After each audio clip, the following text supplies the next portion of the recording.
Hey, how's it going? Mr. Deadman here, Rent to Chill. Gonna talk about evil races, apparently. According to Extra Credits, I don't know if you've ever seen that channel, those videos. Pretty bad. Horrible takes.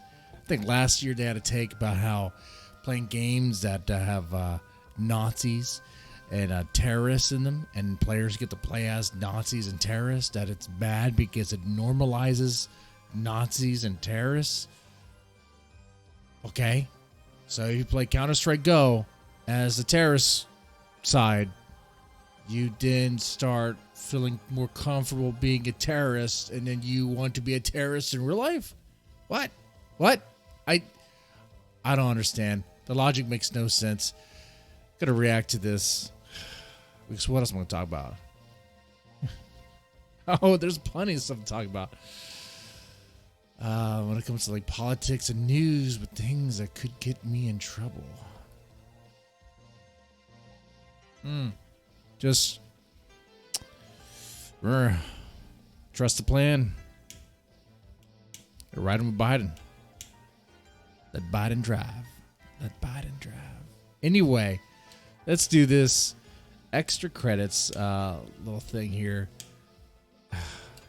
Are orcs evil? Okay. And if orcs are evil, then that's racist, apparently. That's what this kind of builds off of. Be like, what? That doesn't make any sense. Most people will be like, what are you talking about, Mr. Deadman? What the hell are you talking about? Orcs are evil, of course. But how's that racist? Honestly, the logic makes no sense. I it seems like those that see, let me just tell you, there's some people out there that are convinced that orcs are, I guess, cartoon caricature depictions of black people. That's right. There's people out there that when they see an orc, like from World of Warcraft, from Lord of the Rings, they see a black person.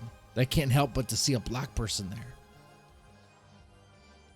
Now stop and think. Who's the racist there? Right? It's pretty clear. I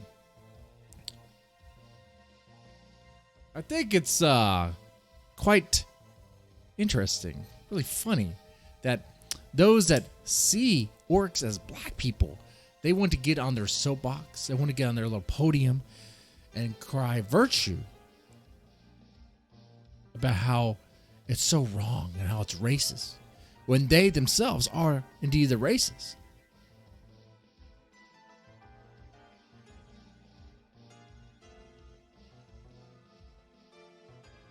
So, and it goes deeper. See, that was like last year's meme. Orcs are racist.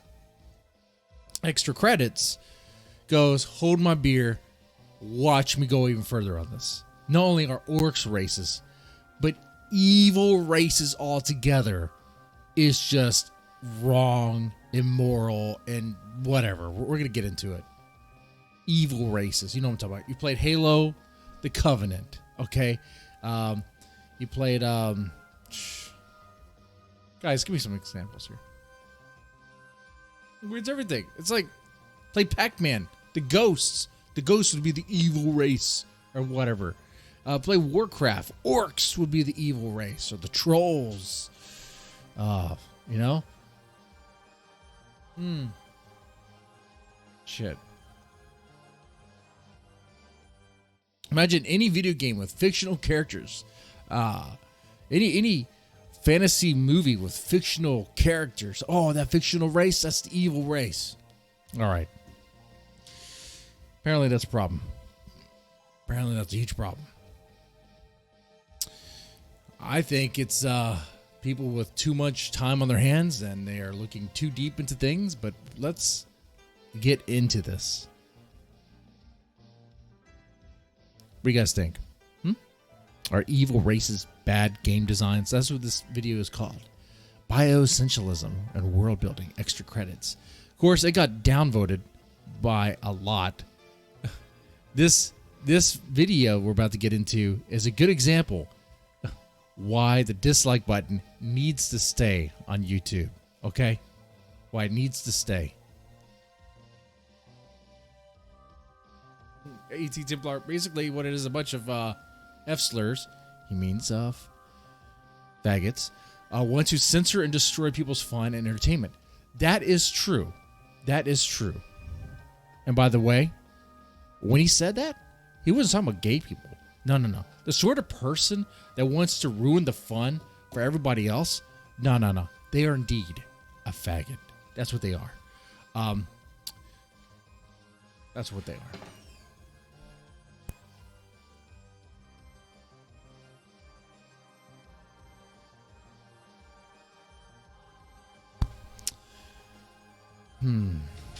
Now, tonight, I'm going to have this. They have this thin mint stout.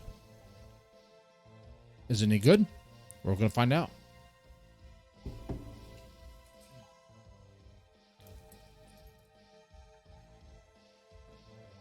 I picked this up. I was like, okay, thin mint, a mint. Oh, God.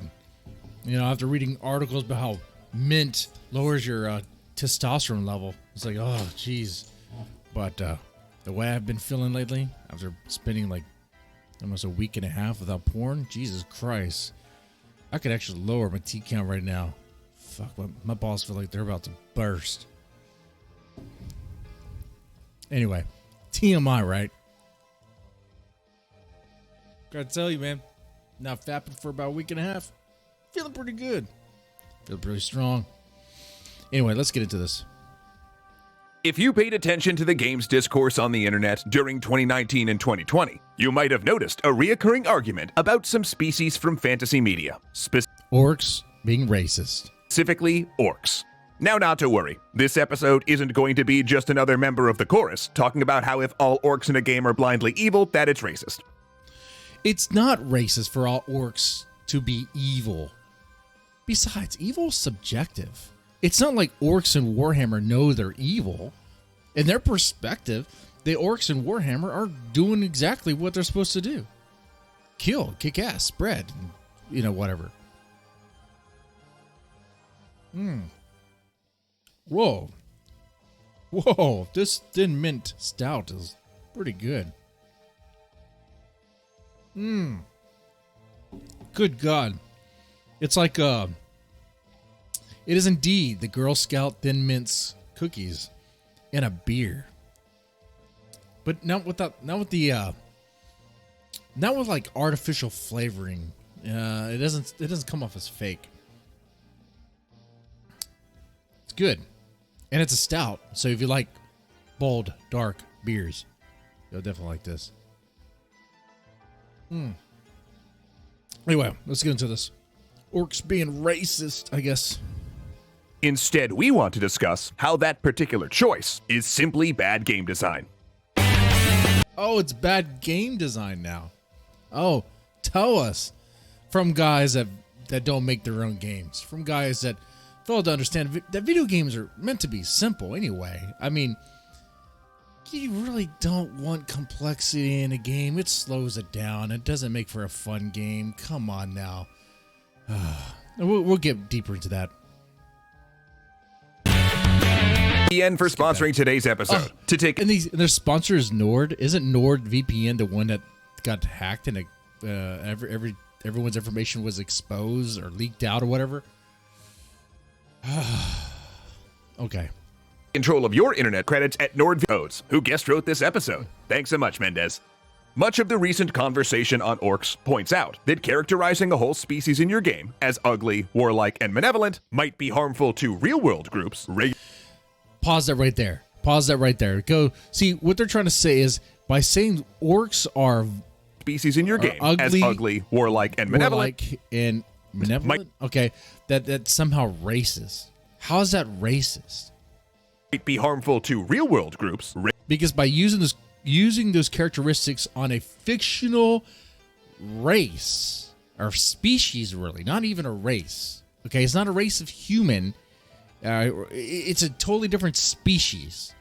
It's a fictional fucking species we're talking about. We're talking about orcs, goddammit. Just because orcs are strong and ugly and fierce, warlike and evil does not mean anything at all to real world examples of race, like in the real world. How does it connect? And I've talked with some fantasy authors before on Horror Talk Radio back in the day when it was Dead Men's Tone podcast. And one of them told me that all fictional races are actually stem from real world races. So therefore you can make that link. And I was like, you might draw some ideas from a particular race, necessarily might mix it and make it your own, whatever, but it's a totally different thing. Especially when it can become so changed and so modified, and it's like, what, dude, that's crazy. We're looking at a fictional fucking species and how they're warlike and how they are ugly and evil. Oh my god, that must mean what? And when you ask them to spell it out, they sound racist, because what they're trying to say is orcs being warlike, being violent and ugly is saying that they're black people. That's what they're saying. It's harmful. It's harmful to black people. How is it harmful to black people? Don't make any sense. I see a green, ugly looking dude right there with some bitch titties. I don't see a black dude there. Come on, man. Regularly mischaracterized. I know he's not black because he didn't vote for Biden. As ugly, warlike, and malevolent. However, this video isn't that. Though if you want more on that discussion, Mendez breaks it down wonderfully over on his website, and we'll have a link to that in the description. But here, we're going to talk about something related. Why characterizing a group like this in your game can be lazy at best, and at worst, actively harmful to the world you're creating. Lazy and actively harmful to the world you're creating. Okay, we're going to get into that. Lazy to have a species be evil. In any game, name the game you played where you have to fight an enemy force of an alien race or fantasy race that are just evil. And most likely in that game, they're going to have a part to where, in their perspective, they're not evil. They're noble. They're just. They're fulfilling their destiny. And what it is, it's a warlike scenario, and you're fighting to survive or fighting a conflict or whatever. So in that, like, what do you talk about? Yeah, there's going to be good and evil, but from the perspective of your player, who you're playing as. Like, when Master Chief is killing the Covenant, like, we don't need him to go, okay, let me go ahead and discern which Covenant is good and bad. No, we want him to just kick fucking ass. Throw plasma grenades, have some shotgun shells ready for the flood. Okay, we don't need him to go, okay, before you kill any grunts or elites or flood guys, you need to make sure that they are actually evil before you kill them. Otherwise, you're going to be court-martialed, which wouldn't matter anyway because Master Chief went AWOL to go after his virtual AI girlfriend. So, because Master Chief is a simp. Anyway, I'm going into the weeds here about something else. Let's get back. When designing a game's world and populating it with fictional species, a designer might be tempted to differentiate them from one another by certain inalienable qualities, like their moral alignment, violent versus peaceful, law versus chaos, good versus evil, and the like. Yeah, that's like Dungeons and Dragons stuff there. It's a common trope in speculative fiction, but especially in the context of a game, painting an entire species with the same moral brush actually weakens the entire thing. This idea that a certain subgroup, like race, but it's painted in the brush from whose perspective? From the player's perspective, right? From the players, I guess, race that you're playing as. I mean, if you're playing as some elf and you're fighting orcs, okay, whatever. If you're fighting some crazy sun aliens on the planet Neptune, some shit, I have no idea, man. It's like you're not like, it's not like they're saying that they're all evil necessarily. Oh, it depends on the game, I guess. Like 40K, oh yeah, the orcs are evil, but from the perspective of the orcs, they're not evil. Like I said, they're doing what they want to do. They're spreading. Now, of course, the Empire wants to purge them in the holy light or whatever. Some 40K guys could tell me a little bit more about that, could use the correct terminology. But that's understandable because that's a war scenario. Most games are conflict-driven, war-driven, whatever, because, I mean that's the setting you're going to have. I mean, that excuses a lot of shooting and killing, right? I mean, shit. Race, nationality, or sex has inalienable traits, is called biological essentialism or simply bioessentialism. And it's a valid way to talk about qualities like how many legs an animal has or whether it can fly. But all too often, this concept gets misused in untrue statements, like pit bulls are a violent breed, men are... Well, I mean, pit bulls can be violent. See, that's the thing with that sort of example there. Pit bulls have been bred. Okay. Not all pit bulls are violent, but there's traits. There's particular traits that pit bulls have that make them good for a guard, to be a guard dog.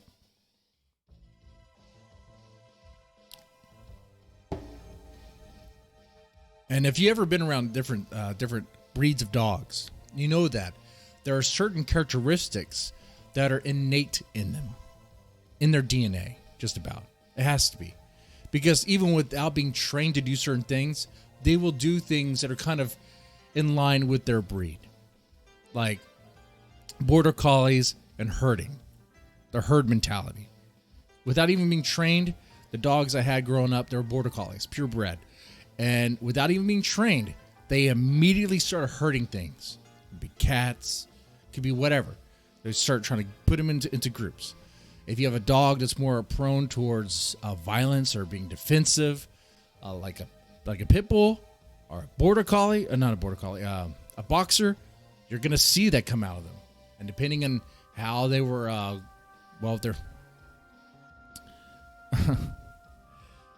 depending on their breed, it may show up differently.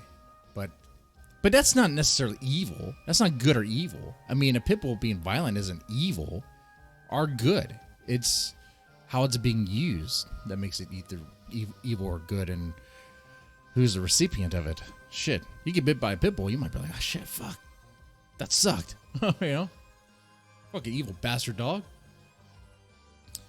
But if you own that pit bull and your house is, I don't know, some dude was on your property, trying to break into your house or whatever, you'd be like, hey, shit, my dog did a good job. Fucking A. Are more logical than women, or Asians are better at math. Now, chances are, if a game is set in the real world, that Goth IHOP memes, please. You're funny. Maybe later.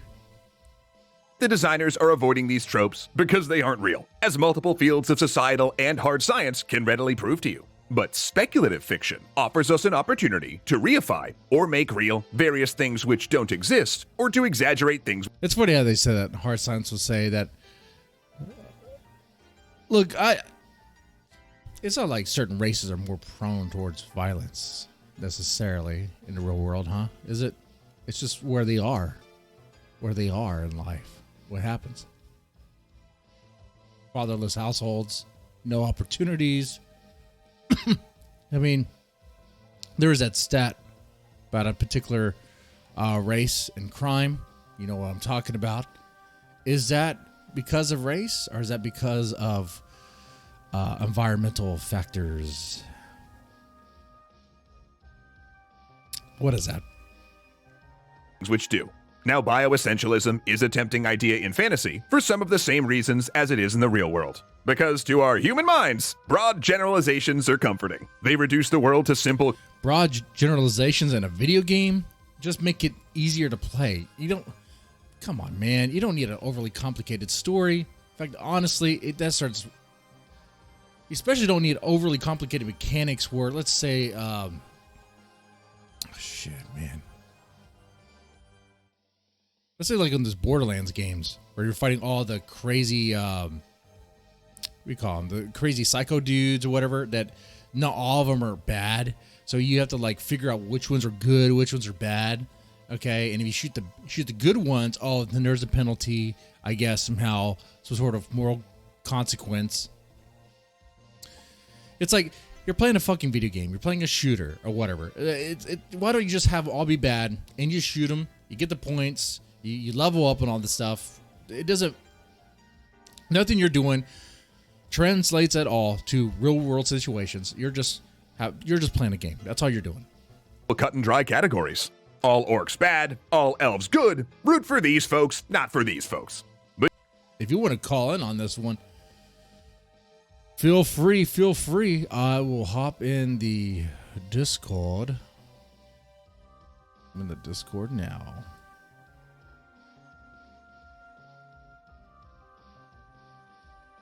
You should be able to hop in just fine, but there you go. And that's for everybody. People could just join, I suppose. Hopefully the Discord works just fine. But just like in the real world, bioessentialism can present problems in fiction as well, specifically a moral one. The idea that a sapient species can inherently tend towards good or evil acts, or lawful or chaotic ones, and that moral essentialism actually undercuts the greatest strength game. Well, I mean, let's say, like, orcs as a species, as a race/species, depending on what your fantasy universe, let's say like Warhammer, what they know is war and conquest, violence, conquering, destroying, owning. And they are an ethno, like, I don't know how you would explain it. Like there's no deviation in the race. Like it is that. There's like a purebred species. Then you could probably say then that, yeah, you know what? Seems to be in their DNA. Yeah, they're fucking evil. How's that racist? How's that bad? How's that lazy game design? Shit. Well, special races, to chime in here, like, there's races that have specialties. Like in real life, each general race has its inherently gifted ability. Right. Oh, and Kaiser's coming in now to talk about this. How's it going, Kaiser? These extra credit guys, this only reveals to me that they've never played Dungeons and Dragons in their entire life. Yeah, I played a couple of rounds a long time ago. I played more of, I think the game was called Exile. I'm not sure, or Exalted. I'm not sure what it was called. But anyway, yeah. So how do you feel about these this idea that evil races is bad game design? That is, I don't know. Like, I guess you're supposed to have like a mix of good and bad within the orcs or something. Well, like you said, it all depends on like perspective, right? Yeah. So let's just say there's, within context of Dungeons and Dragons, there could be orcs that are raiding because they just are in a shitty biome or whatever, right? So Right. they have to raid to get food and gold or whatever. So that action may seem bad to other people, but from their perspective, they're just surviving, right? Right. So they're good in their perspectives. They're trying to feed their baby orcs, provide for the baby orcs. Okay. So. Okay. I'm gonna play the rest of this video. You should be able to hear it with my setup. Should play through. Games can bring to storytelling the player's own power to make meaningful, interesting choices and judgments for their characters, including moral ones. So if a game's creative choices apply a moral valuation to every member of an entire species before the players even meet them, well, now that's just taking that power away from the players. And Wait. Back up. Okay, you might know more about this than me, but I don't know of many games that let you make a moral choice about the creatures you're about to fight. Like make a choice about like your opponent's morality. Like I'm familiar with games where you make a moral choice and that changes things for you, and there may be a consequence down the line or whatever. But like, what you make a choice and it somehow it's going to determine whether or not, like, I guess orcs are good or bad or semi. I mean, I could see where maybe I know there's games where they may ally with you. They might become a little bit more friendly towards you. I don't know. Do you know what he's talking about? Well, the point he's made it doesn't make any sense because a dungeon master decides like the story. He can introduce orcs as good or bad. So, and within Dungeons and Dragons, of course, there's the the alignments: lawful good, lawful evil, chaotic good, so, chaotic evil, neutral. I think I'm chaotic good. I think that's where I'm kind of chaotic at times. You never know when it was stream. Last stream was talking about femboys. Sorry to bring that up again.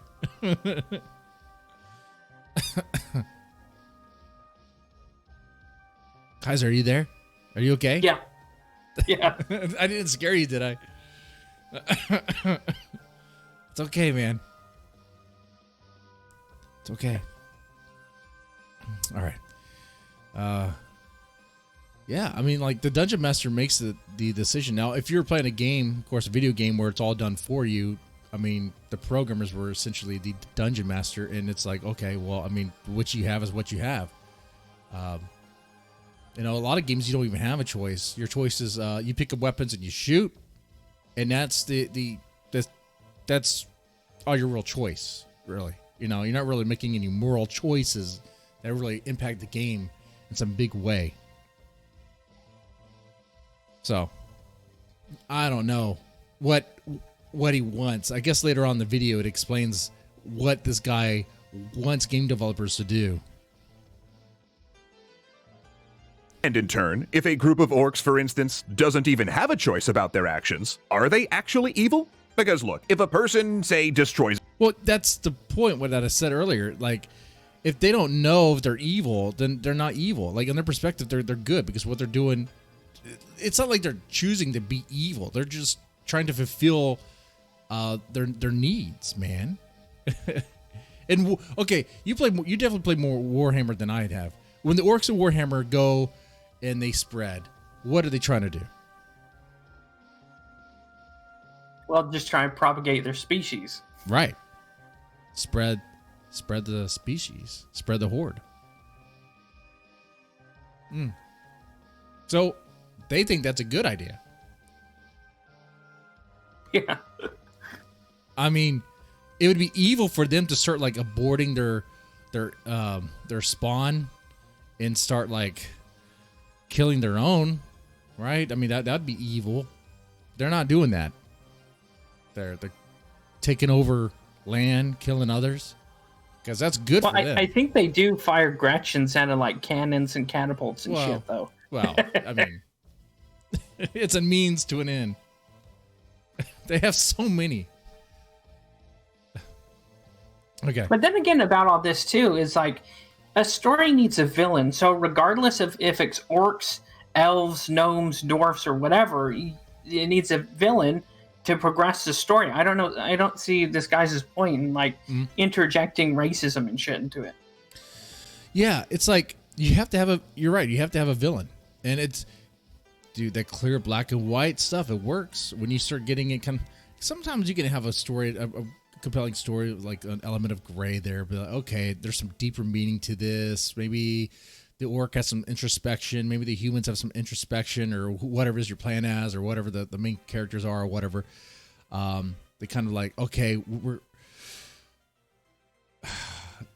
maybe there could have been other ways we could have resolved this conflict, but we're here. This is what we have to do. It's our destiny, and so forth. You know. I'm gonna play the rest of this real fast.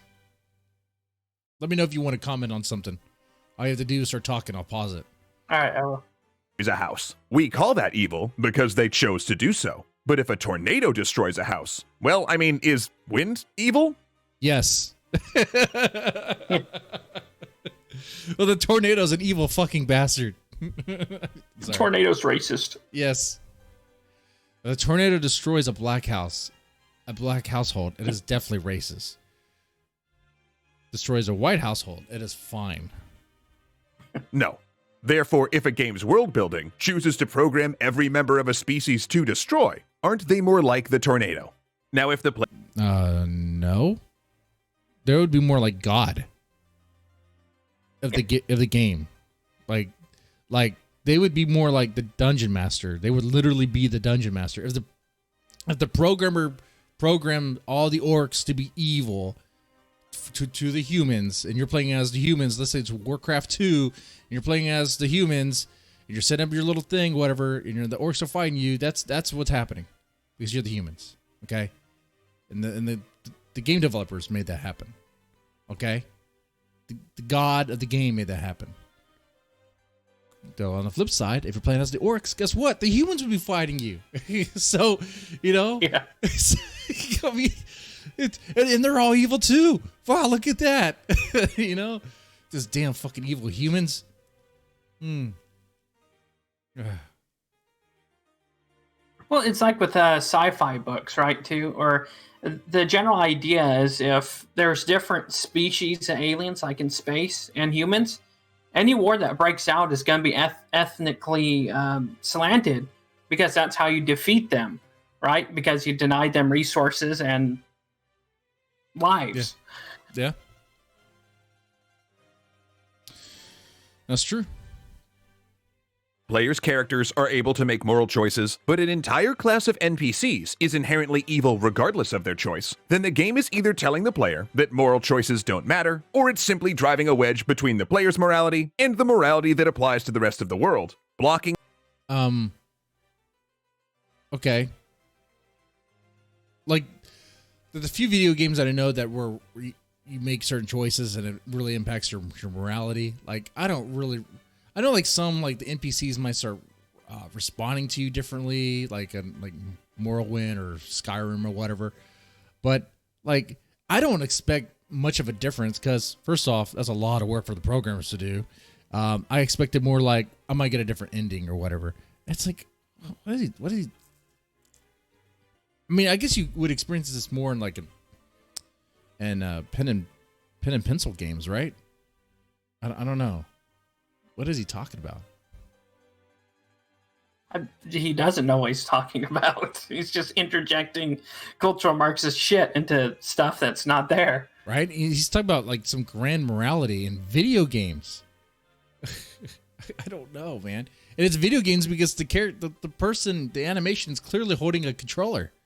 What controller that is, I can't even tell you. The player from further becoming a part of it.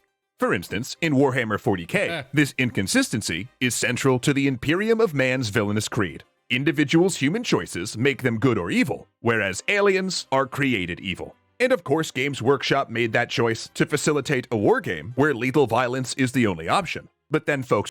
Right. Okay. So in 40k, is that true? In 40k, the humans are created where they can be good or evil, and all the other aliens and factions, the chaos and all of them, they're all evil from the start. Well, aren't the humans pretty evil too? I mean, they're not like the best of guys. But then again, it's space warfare, and when you have that in a mix, like I said before, any space combat between civilizations is going to be ethnically based. There's not going to be situations where they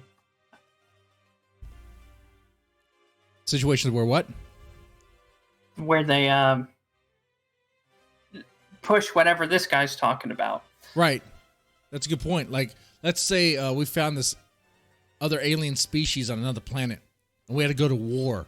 The humans on Earth had to go to war with, like, the Jupiter ass-eating aliens or whatever. I don't know what the fuck they're going to be called. Okay?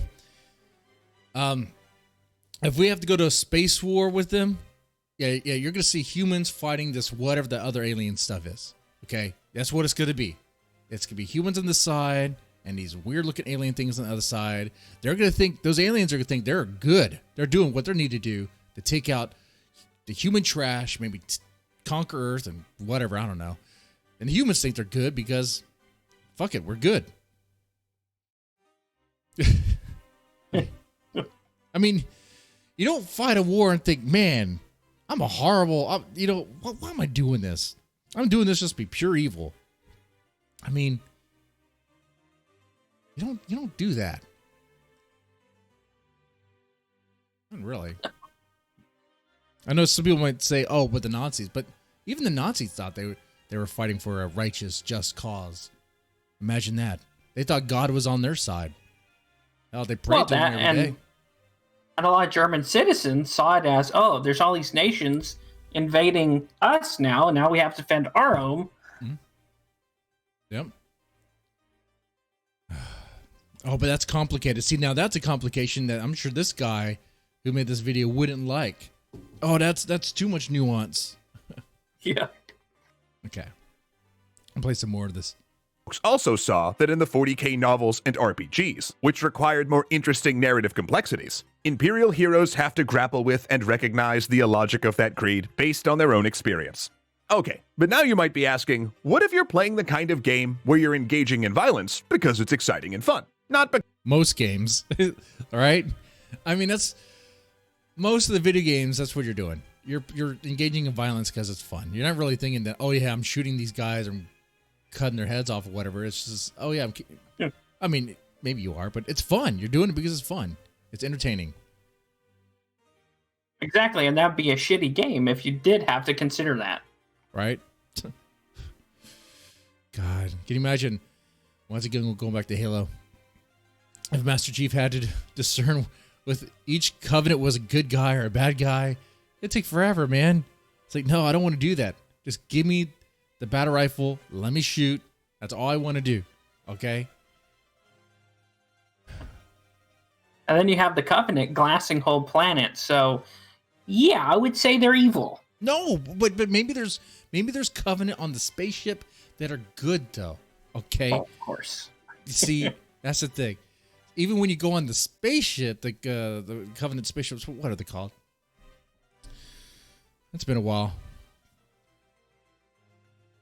Maybe there's some good ones there, and you have to figure out which ones are good and make sure that you're doing it right. Otherwise, you'd be racist. I guess. I think. I don't know what this guy's. I mean, it sounds like that's what this guy's talking about. I'll play some more of it. because of its moral dimensions, where the meaningful choice is about tactics rather than ethics. Maybe the goal is to take moral calculus out of the problem. Sure, one solution might be saying, all orcs are evil, go ahead and shoot them. But in that situation, as soon as someone inadvertently feels some empathy, as people often do for anything seeming even vaguely alive, the pause right there. That little reference. Okay. Empathy towards something that's even seemingly alive, as most people do. Okay, I guarantee you the person who made this video probably doesn't consider insects to be very much alive.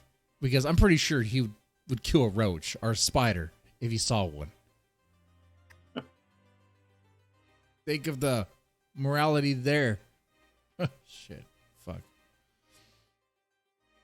Any comments, Kaiser? This guy's just a absolute dipshit. I think it gets better. I think it's about to get better. We'll see.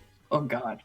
The easy answer becomes less easy. And if the goal of your game is to stop players from engaging in moral debates and just fight some bad guys, you kinda gotta say something more reliable than, oh, it's fine, they were all born this way. Wait. That means the game Doom is doing it all wrong. And Doom being the Space Marine, or the Space Marine kicking demon ass, you're doing it all wrong. Apparently, that's bad game design.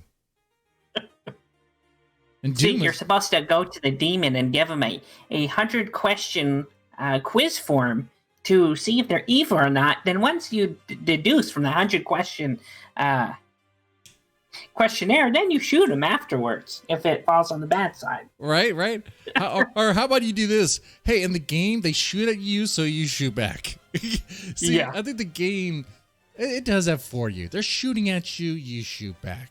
There's your questionnaire, extra credits guy. Yeah. You know how you know they're evil? Because they're shooting at you and you're trying to survive. But maybe they're shooting at you because you're in their territory. Well, I am. The Doom guy is, but he wants to fucking survive. He ain't dying. I mean, this stuff was crazy. This is the same guy. This extra credits. Remember last year? I talked about this earlier. Where they did a video about games, or I think World War II games where they have Nazis. When you play as Nazis, it normalizes Nazis, and how that's a huge problem. And how like games like Counter-Strike Go, like when you play as a terrorist, it normalizes being a terrorist. Like taking hostages. I don't know about you, but after playing Counter-Strike Go, I love taking hostages. I like going to banks, trying to rob them, take some hostages, playing bombs. I know for Fortunate. me personally, as soon as I'm done playing Grand Theft Auto 5, I mean, I have a sudden urge to go out, bang some hookers, and then bash them in with the bat. Yes, or even better.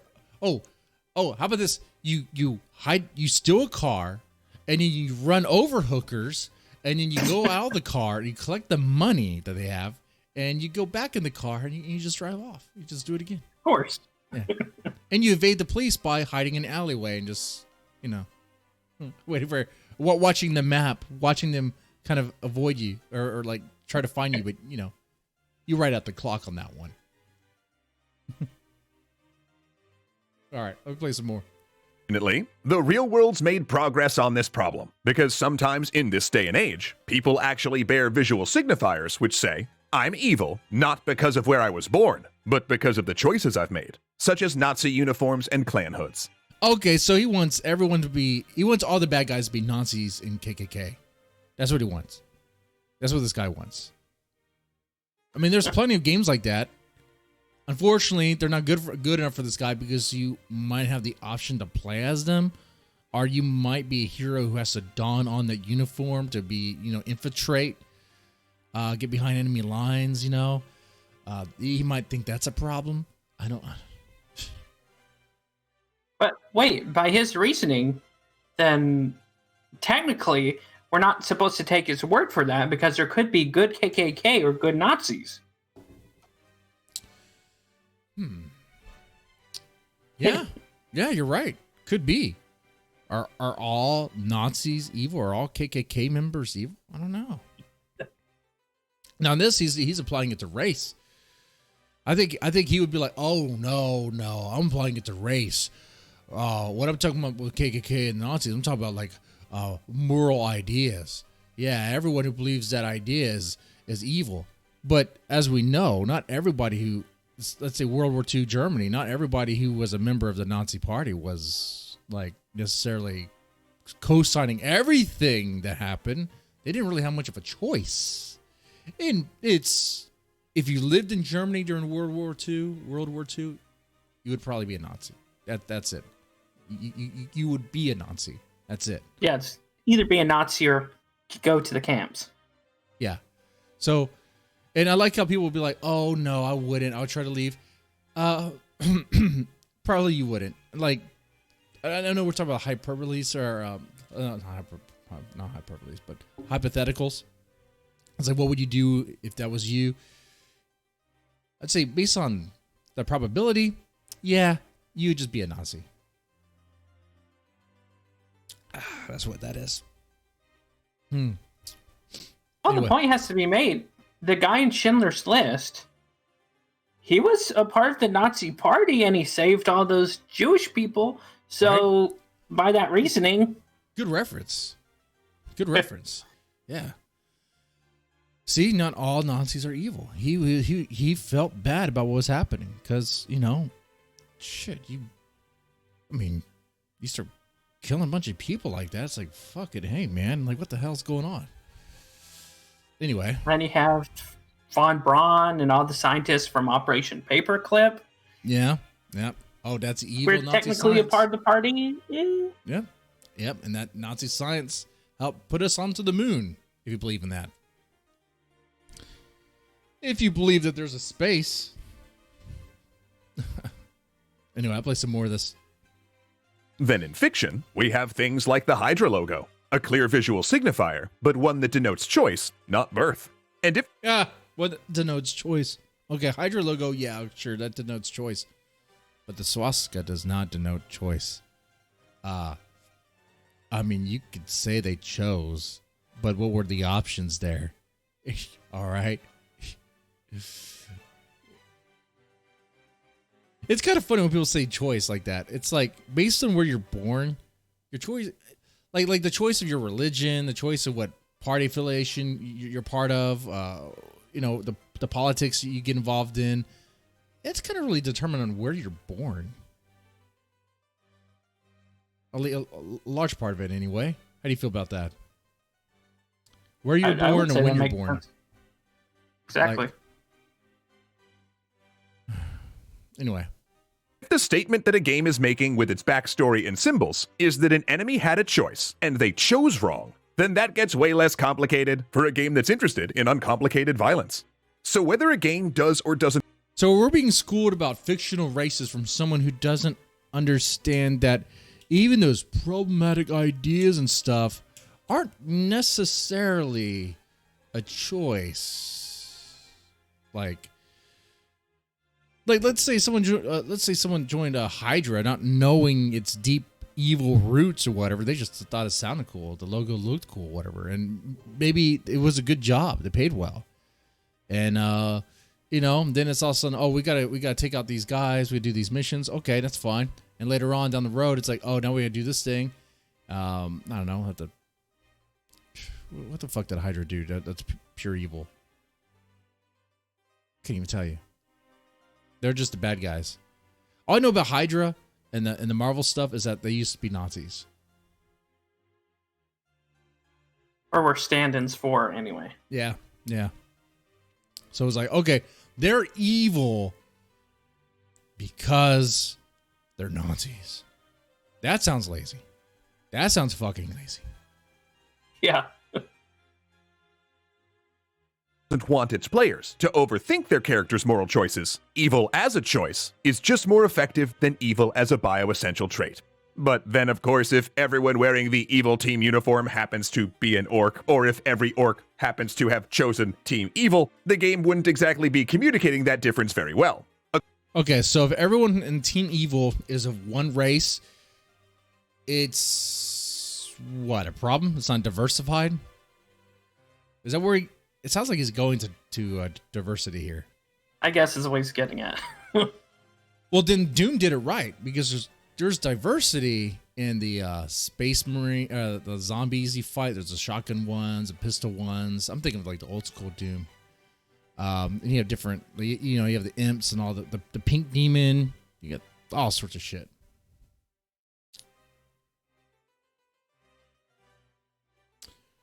But then again, Warhammer had diversity. They had orcs, and they had the what are the shit? You know your Warhammer a lot better than I do. What are the other races? The other factions? They have the Eldar, which are like space elves. Yeah, space elves.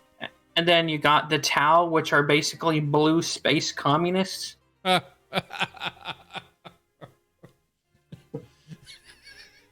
That's hilarious. Okay. Space communists. All right. A quick fix here would be to show some diversity in the diversity. There we go. You said it. You said the word. Evil team's hiring practices. For instance, with evil humans and elves as well as orcs. Okay, so the evil team needs to have some humans and other things in there. But what if the enemy faction you're fighting against is just really just an ethno state? an ethno planet. Or ethnocentric, yeah. Ethnocentric, yeah. Can't be. Yeah, they're like, it's only orcs, man. You got to be purebred, or I don't know. It's like, So basically, Extra Credits is saying he wants a World War II movie where Adolf Hitler is a black guy. yeah. Oh, that would be. Oh, we would flip out about that. He'd be like, no, I don't want that. It's like, oh, it sounds like you do. You want diversity there. Let's put some diversity in those Nazi platoons there. Let's put some black people, Hispanic people, Should throw some Asian people in there.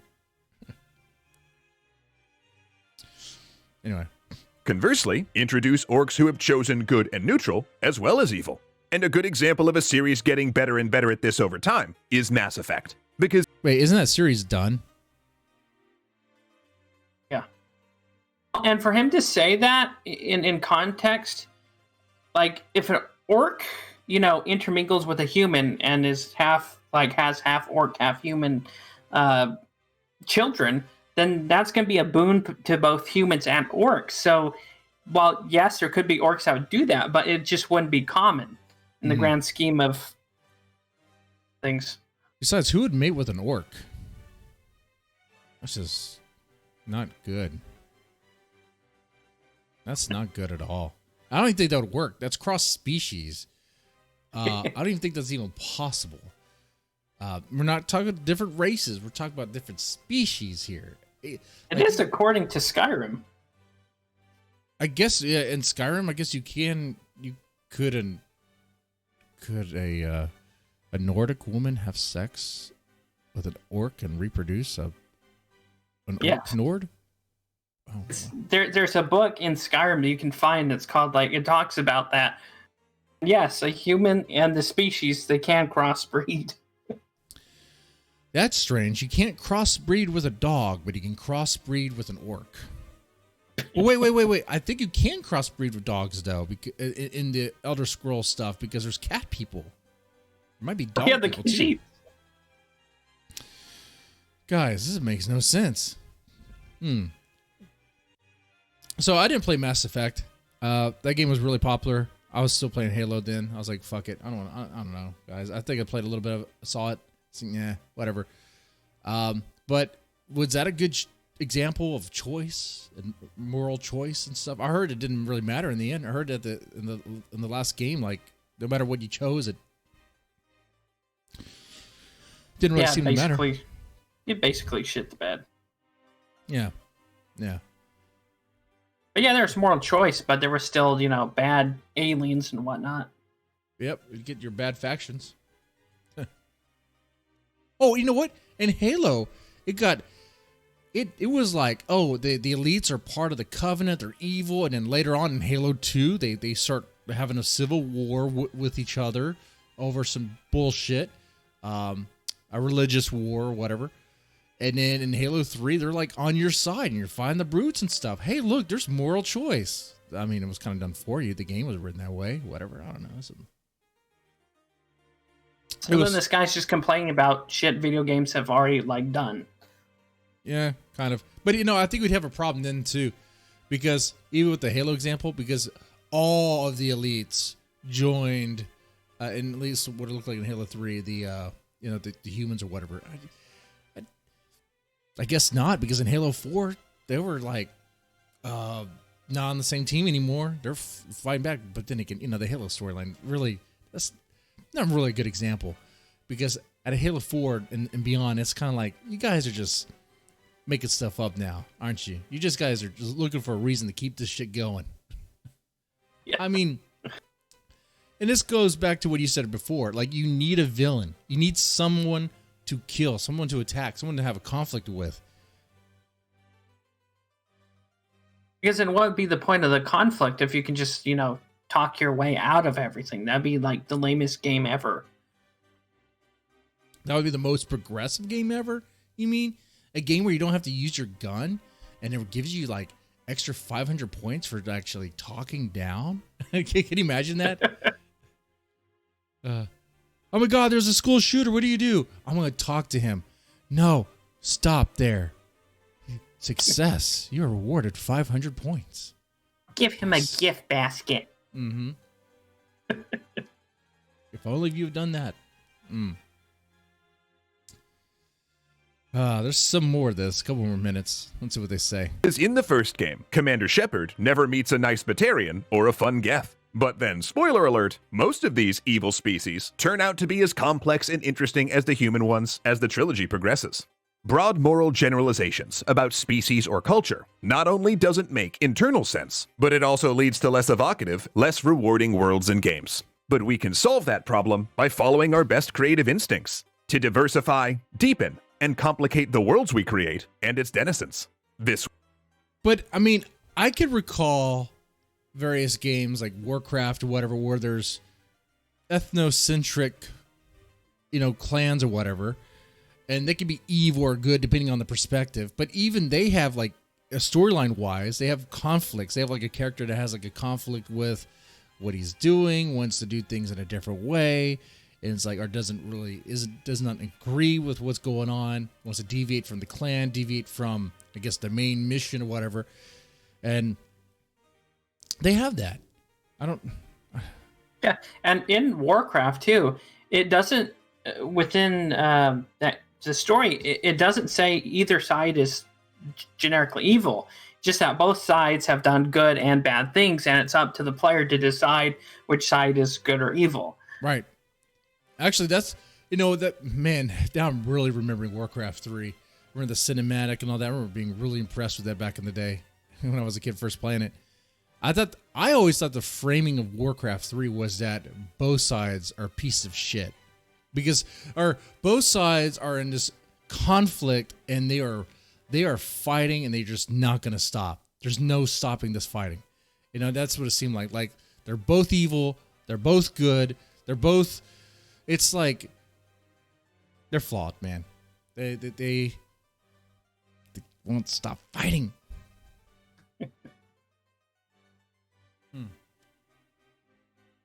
Okay. So I think that takes care of this video. Let's see. This way, players won't be incentivized to make snap judgments about our game's orcs or aliens or undead based on moral absolutes or body types. Instead, we'll all be driven to investigate, explore, and learn. Our players will invest themselves more in our games, and because they're human, ask the hard questions to push our design into even more enriching and unexpected places. Plus, maybe... Okay, now let's play music. I think it's over. Put away the stupid tropes. I think that frame was supposed to show there. Gotta put away the stupid tropes, guys. You think people listen to this guy? No. Do you think game developers listen to this guy? Hell no. I thought the same thing about Nita Sarkeesian, but Naughty Dog kind of proved me wrong. But I don't know. I mean, I don't see any real,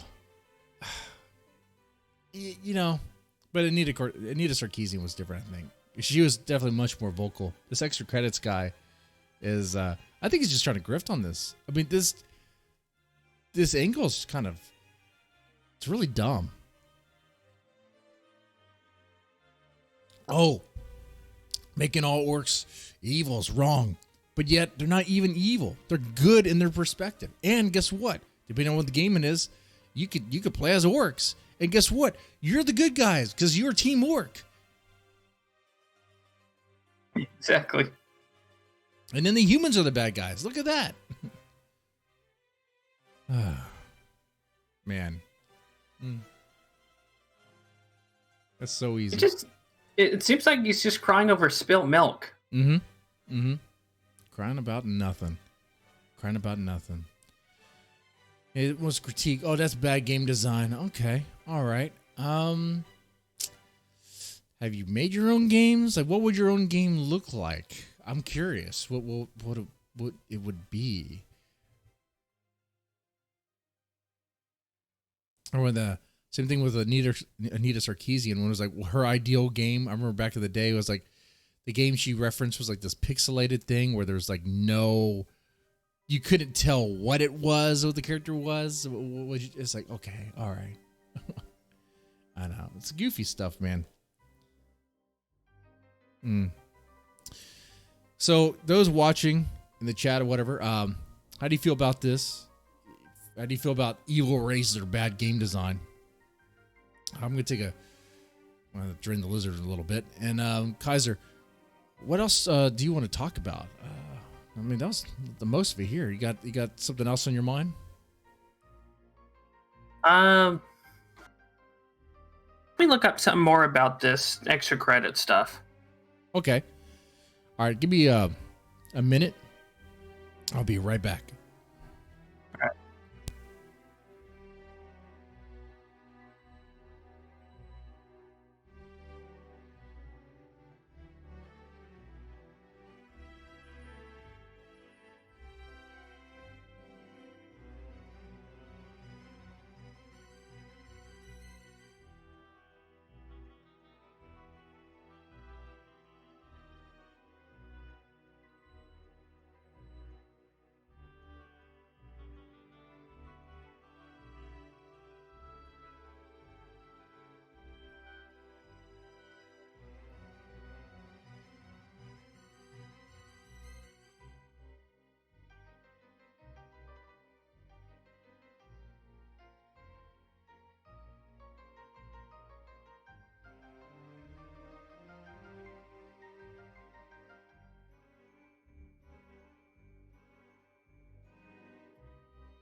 Okay, I'm back now. All right. All right. Yeah, it wouldn't make any sense to go off and talk about, let's say, like Killstream stuff or Ethan Ralph stuff. I mean, this stream so far is pretty much extra credits focused. An hour in, changing topics would be like, what? You'll just get buried in it. Well, it's like, here's a hypothetical too, Okay. right? So you're playing a Dungeons and Dragons campaign, and there's an instance where you need someone to sneak into a castle or the enemy's camp. And you have two choices. You can either choose the orc or you can choose the hobbit, right? Right. The orc is mainly a war loud species, and that's where they excel is combat. Or there's the hobbit that's sneaky, and the race is known to be thieves and skilled in pickpocketing and stuff. It's like, of course, the choice is obvious. You're going to go with the hobbit. Oh, I would probably choose the orc. I want to go in there loud and start killing everything. That's why I usually die in those games. I don't last too long. Give me an axe. Point me in the direction. I just want to swing at it. What you don't know, Mr. Deadman, is that in that cave there's a freaking dragon, and it's gonna kill you. So, wrong move. I thought it was powerful. I thought it was strong. And I have to spend another 15 to 20 minutes making another character sheet. All right. Thanks, you dick. Yep. And that's the thing, too, that say those attributes, those characteristics are racist and wrong. It's like, oh, but why? You know, and that goes back to orcs being racist because the people who claim orcs are racist by being strong and ugly looking and I guess evil is somehow associated with black people. I don't understand that. So if you see an orc, you see a black person, that sounds weird, man. Shit. And I thought my uncle was racist. Fuck. He had never said anything like that. He just said some stuff about lawnmowers cutting pretty much cutting the jobs of Mexicans, pretty much. But he never said he sees a black person as an orc or whatever. Jesus Christ. Uncles, man. Okay. Let's see. I think Extra Credits has a few other things we can get into here. Oh, but actually on the topic, Are you looking to learn more about on that idea that I guess certain races or species have certain attributes that could be evil or not evil, I guess a quote problematic. What about the characteristics of that, like you said, of a hobbit? Or you said a hobbit or a gnome? You said a gnome? Either or, they both are like similar. Okay. All right. So when you look at a typical gnome, what race does he closely look like? I don't know. And then what stereotypical attributes are associated with that close race? And because that's what they do, right? That's what the people who claim, oh, you know, orcs are racist because they look like black people. That's what they're doing. They look like elves, and be like, oh, elves have white privilege because they look like white people. But there's already humans. There's already humans in these fictional worlds. There's already humans. It's so fucking stupid. Not only are there already humans, there's humans, and there's, guess what? Different races in the humans. You want to play as a black guy? You can play as a black guy. Guess what? That different, and that all depends on the roll of the dice, right? When you're creating your character. So Yeah. That's right. You can set up your attributes that way.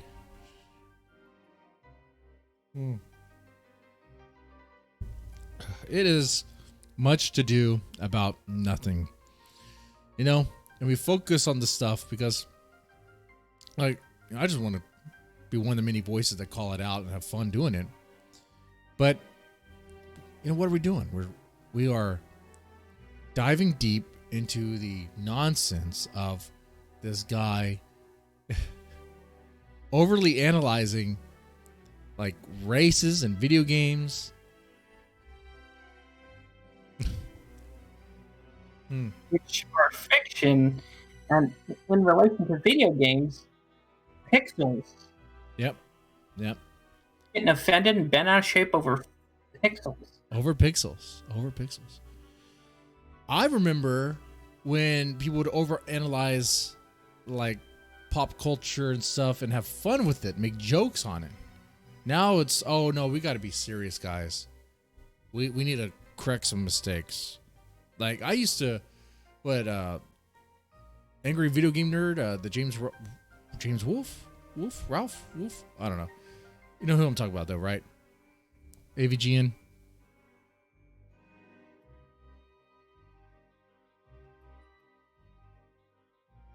Yeah, I know who you're talking about. Okay, but that was a delay there. I was like, you got to know. Everybody knows him.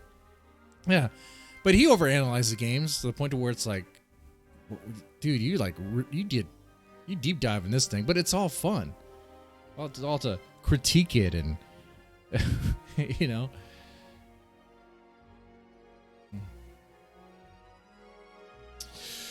Okay, let's see. Whole point to fantasy too is that there are different species and like groups and things to play as. That's the point. It'd be dumb if it was just all like Terrans and humans, right? Right. So I wonder if extra credits, according to his opinion, if there should be affirmative action in the NBA.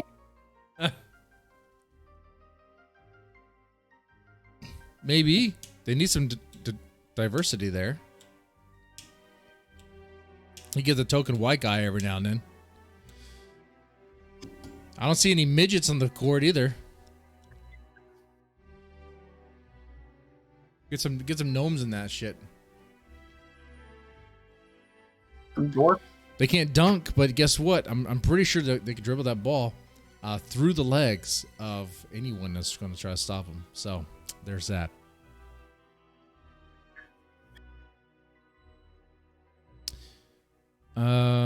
He has some other videos on this channel. I don't know if they're worth.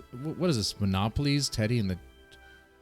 Okay, so he does like political stuff too. The assassination of Medgar Evers. Okay. Trolls and Touchdown RPG.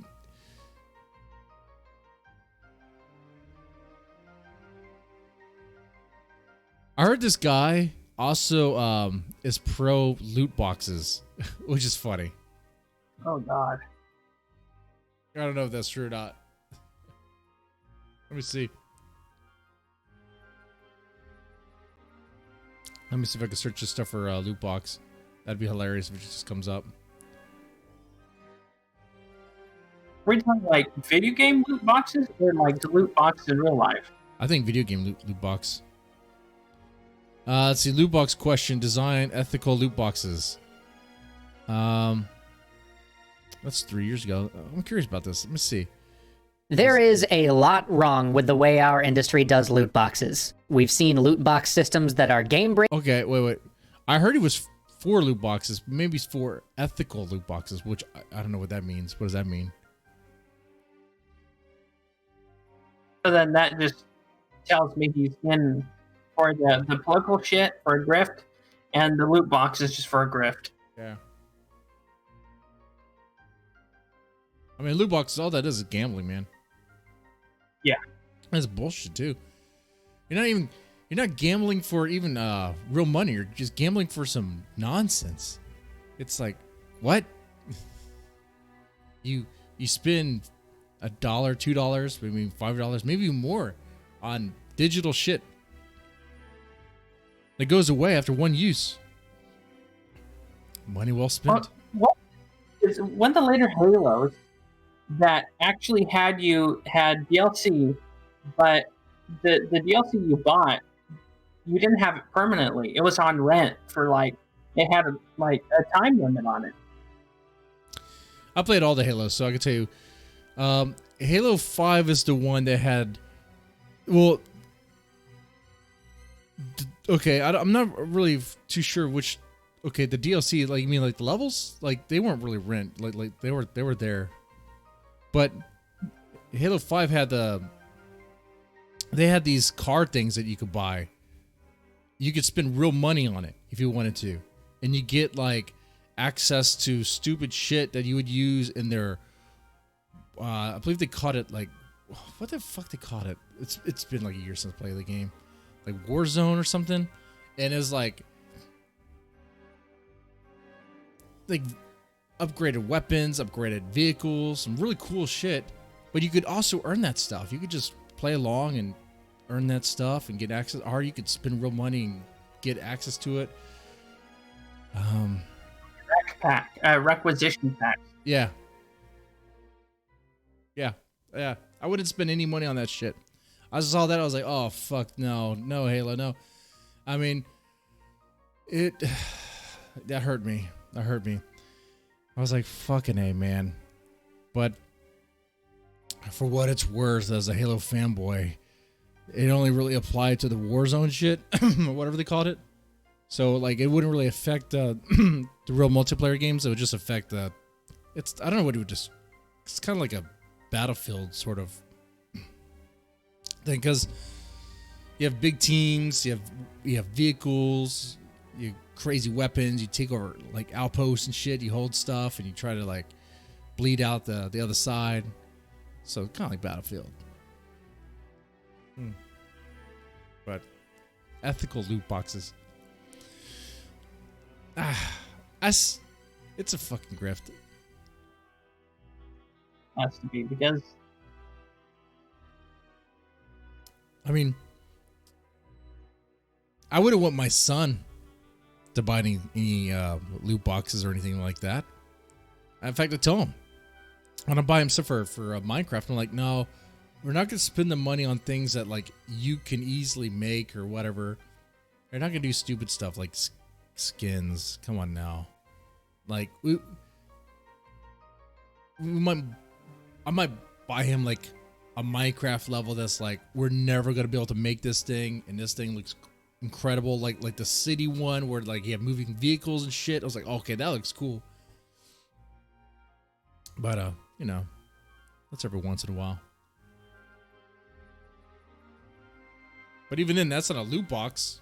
I mean, you know what it is you're getting. You have access to that content as long as it's available. Right. A lot of these loot boxes is random what you get inside.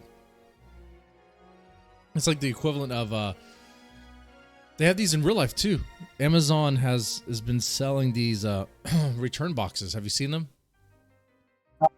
I've seen those. Yeah, my wife was telling me about them. She was telling me about them as in she wanted to buy one, and she bought one. When she first told me about it, I was like, no, that's a dumb idea. She's like, what do you mean? It's like, you are literally buying a box of random stuff. You have no idea what's in that box. It could be anything they return. It's like, well, it's clothes. That's okay. That doesn't make it any better. Like, you have no idea what clothes they are. They might not even fit you. It could be a bunch of gimp suits.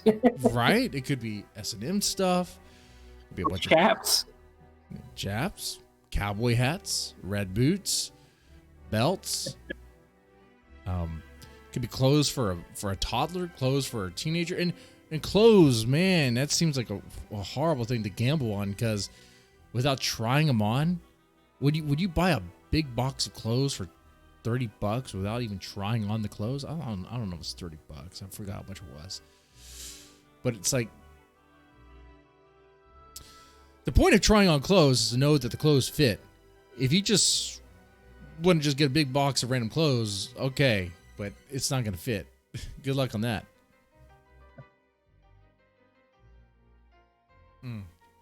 Anyway, I'm curious what he says about these ethical boxes. Breaking, others that are exploitative, some that are even downright unethical. And if that has made you wary of this monetization model, I can't blame you. But I'm not sure I'm on board with the demands to eliminate the model entirely, or even to never put them in $60 games. It's complicated. Let's talk about it. Let's talk about it. Yeah, wait. He's pro-capitalism? He's... Problematic, if you ask me. I wanted to make money, guys. Regardless of rising costs or inflation, and that's starting to get untenable. If you want to learn more about that, I recommend checking. Oh, so loot boxes help pay for the developers and the programmers and all that shit. Is that what he's gonna say? Probably. These two episodes out later. The ultimate dilemma, though, is that AAA studios need to see higher profits to match the higher costs, but they can't do so by raising prices. James was at a... They wouldn't need higher profits if they could just fire half their staff, the ones they don't need, like the, I don't know, the, man, Kaiser, can you think of a department they could just outright get rid of that it's just taking money and it's like not doing anything, but just making sure that things are ethical and diversity in the games. What do you call that? What am I looking for here?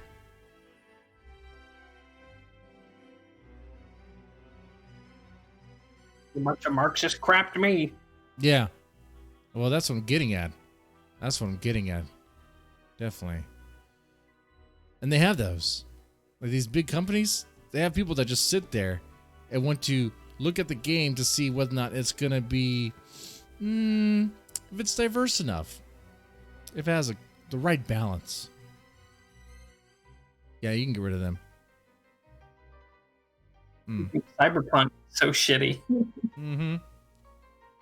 Yeah. You know, a lot of the shit. If you think about like a lot of the most okay. Some of the biggest games or biggest franchises started off like from developers that were just literally programming in their apartment. Like it was just a handful of guys. And you probably can't pull that off anymore on these big AAA titles because of so much stuff going into them. But then again, maybe they don't need all that stuff going into it. Maybe you could downsize it a bit. Maybe you don't have to make every game like a huge blockbuster or whatever. Maybe you can make something more low key. Sounds weird. Sounds a lot like Westwood Studios and Command and Conquer before EA took over. Right. Those games are great. Those games were made by a handful of guys. And hell, I still play Command and Conquer, the original. You know, it's fun stuff. Good stuff. And then there's Blizzard, which started out the same way, and then we've seen what a horrible company that became. Right. Well, they were good up until, when was it? World of Warcraft, pretty much. You know, after Warcraft 3 was great, but Warcraft 3 is like the last time you're going to see a Warcraft RTS. Guess what's the point now? World of Warcraft makes so much money.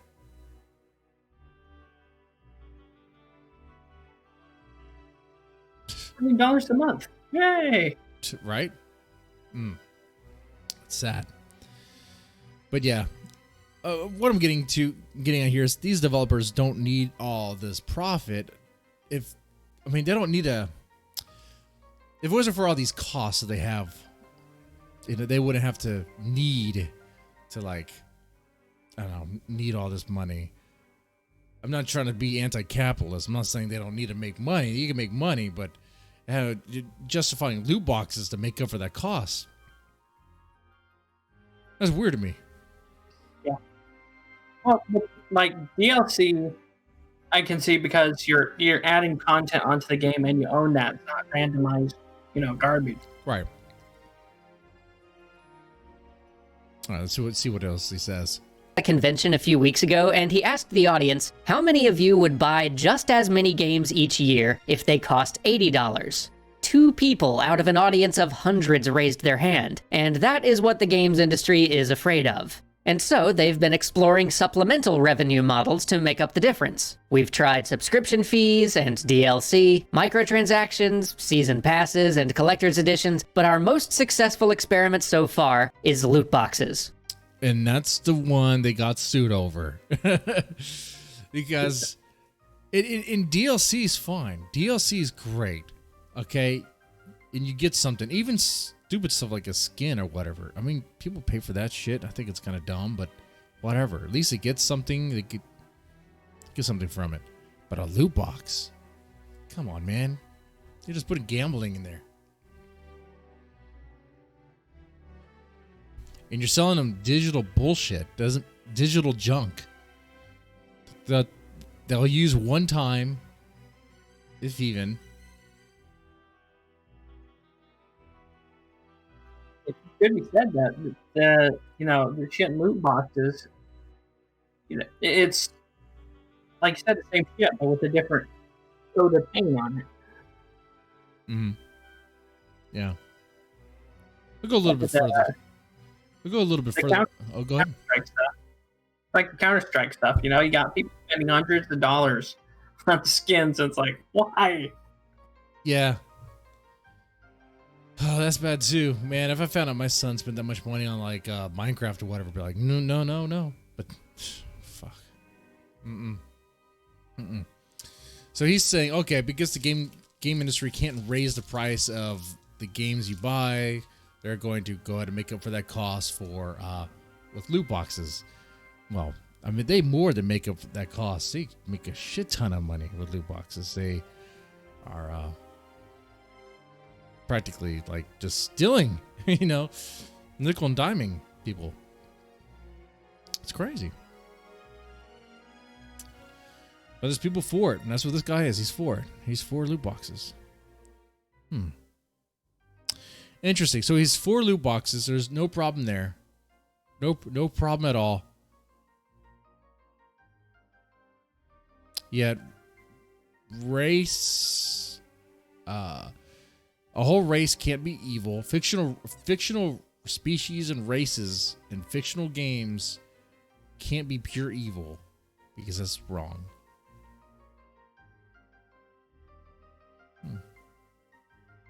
How do you feel about this extra credits guy? He's an absolute tool. Absolute cool indeed. What did they get sued over? Oh, didn't EA got sued over the loot box stuff? I think they probably got sued over the FIFA, FIFA. loot box. Yeah. Yeah, that's crazy money too. That's lots of money. I forgot what the lawsuit was, but it was a shit ton of money that people spent on loot boxes for nothing.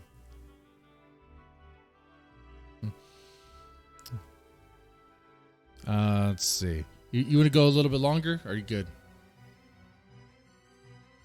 You can play the video. Huh? Okay, I'll play it. One moment.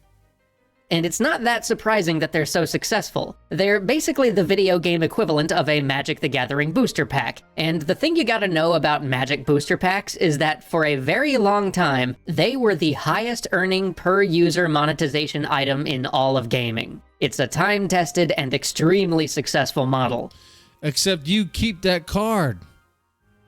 When you buy a Magic the Gathering booster pack, even though you might get junk cards, you keep that card. The card is yours. You buy a loot box. What you get are these digital things that might be like a one-use thing and then it's done. Like in Halo. All the games. Or you might get a skin. Or you might get something, but it's not even yours because they could take it away if there's some reason why they had to take it away or whatever. But the Magic the Gathering stuff, that's yours. You can hold it. It's in your hand.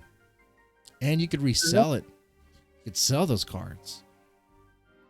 Another thing you have to think of, when these games with DLC and their online communities go under and their servers shut down, then you lose all that DLC you spent money on. Well, loot boxes you spent money on. Yeah. That's good. That's a good point. Like, and that applies to all those games. Like, any game that you got on, like, Xbox Live or whatever, and let's say that game is no longer supported, it's gone. It's just gone.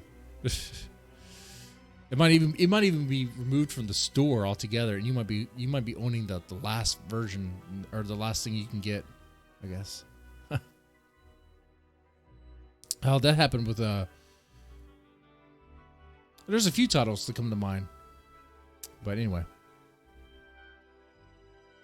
Now, obviously, Oh, go ahead. This game called Hellgate London back in the day, that the game went under and they sold the servers out to China. Okay. Yeah, anyways. And they didn't maintain it, I imagine. Yeah, of course. Benefits of this model for the developer are huge. Loot box content is generally far less expensive to produce than DLC or expansions, and the possibility for duplicates inevitably means that players will end up purchasing more content than the devs actually make. Done. So not only... See, that sucks. So in a loot box, there's a chance you're going to get a duplicate. You're going to get something that you already had. Oh, that's bullshit. It makes sense if it's a physical Magic the Gathering card, because sometimes you need more than one of that, but what the fuck are you going to do with two of the same skins for your guns for Call of Duty? Yeah. That makes no sense. Unless they implement some sort of like crafting system, that's the only way I think they could do that. Yeah. Well, guess what? They don't have that crafting system. This guy's full of shit. Well, it handily solves that $60 price tag problem. And I would argue that this benefits players in some significant ways as well. How? I see a lot of people complain that games with loot boxes are trying to make everybody pay hundreds of dollars to enjoy the game, but it's actually the exact opposite case. Oh, they don't want you to spend any money to enjoy the game. That's the exact opposite of what he just said. I mean, I'm drunk, and I might have ate something that, you know, makes me feel good. But I got that one right. Does that make sense? Is that what he said? Yep. Okay. Some players being willing to spend hundreds of dollars on these games is what makes it easier for the industry to sell these games at the more affordable $60 price. Those big loot box spenders are subsidizing that $60 price tag for the rest of us. And obviously game companies aren't doing that out of the kindness of their hearts. Higher profits are unquestionably... I like how he likes loot boxes subsidizing video games. Look at that. Look at that. Maybe the game developers, maybe these big publishers could make some changes so that they don't have to worry about all those costs. Oh, wait, they do that anyway. After a game developer is done, the publisher, these big ones like EA, they usually, guess what, get rid of them, and then and then they're done with it. But if they need to make another version of the game, they get another studio, or they might rehire the studio that they used before. Interesting. Like with Madden or the soccer games, every year there's a new version. So all those loot boxes you spend is now essentially worth dog shit. Yep. Because they don't transfer. Man, it's like it got too bloated. It got too big. Should just go back. Should be broken up. Should just let these game developers be indie. Yeah, the indie life is struggling. Yeah, but man, some of the best games came out from those struggles, man. There's one more thing that this guy's considering is local, like state and federal taxes on like video games and stuff, because I think there's Chicago or Detroit, one of them has tax on like entertainment tax on video games and online play. Yeah, of course they do. Also got to add the price of the game and force more loot boxes. Of course. Let's see what else he says. Their goal, but this is functionally what a successful supplemental profit model like loot boxes achieves. Games of increasing scale and fidelity sold at the same standard price, keeping those games affordable for more of us. And the same principle applies in the free-to-play space. I have personally got... Oh, I hate free-to-play games. Every free-to-play game, I'm like, oh no, dude, there's a grift here. There's an angle. Yeah. What is it? I avoid them like the plague. Free-to-play, not gonna even try it. Don't even tell me about it. And all those YouTube channels shilling Raid Shadow Legends. Fuck every single one of those. Fuck them all. Yeah. Hey, is there a YouTuber you like that shills Raid Shadow Legends? You know what? Count Dankula. Fuck him. I might like their content. Count Dankula? Yeah. He's funny. But Raid Shadow Legends. Come on, you don't play that game. No one really plays that game. Gotten to enjoy hundreds of games for free because other players were paying the developer's salary by buying loot boxes and card packs. That is a fantastic thing that I would never want to see go. Pause right there. But the free-to-play games is a horrible example here because it really... What is he saying? Loot boxes help because you get skins and stuff or whatever, and the loot box might not be necessary to beat the game, but in free-to-play games, those models, every single one of those games are free-to-play.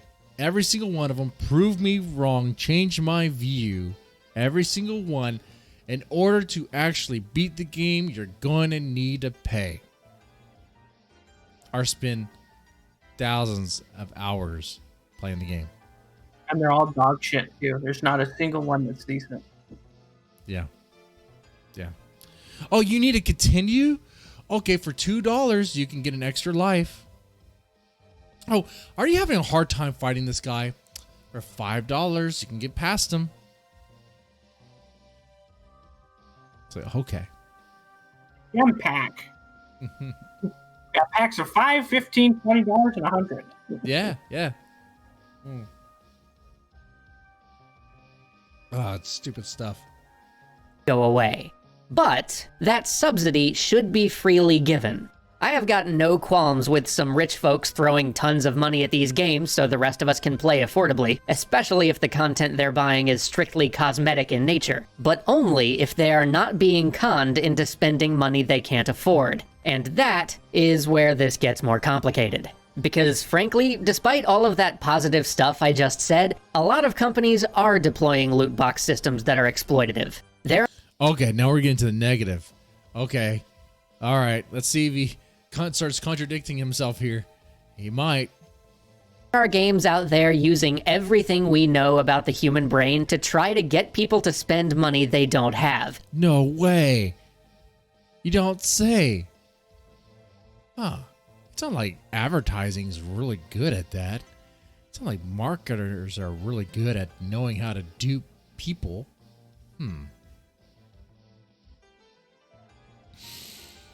Are you surprised by that?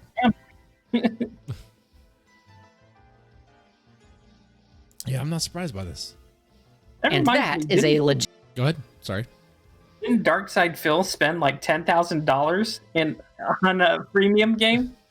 Yeah, the wrestling game. $10,000 on. $10,000. That's right. That's the legend in you way. I'm gonna get one more smoke. One more. capital P problem.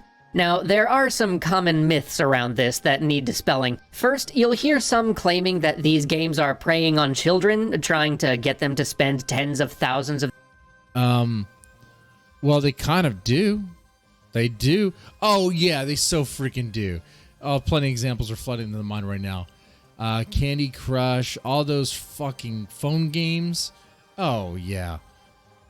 I mean, the bright fucking colors, the big gigantic button right there, the cancel button or I don't want to buy button is like teeny tiny, almost not there. You have to like look for it, play like Where's Waldo to find it. Yeah. No, they know what they're doing. Companies are set up to have that charged directly to the bill. Yes. For Yes. service. Yeah. They don't ask, "Hey, are you a kid? Hey, are you a kid right now? Is your parent in the room?" No. You actually have to take extra efforts to make it to where your card is password protected, that, you know, purchases are stopped that way. I wonder if it's gotten better now after the lawsuits, but I mean, that's how it was.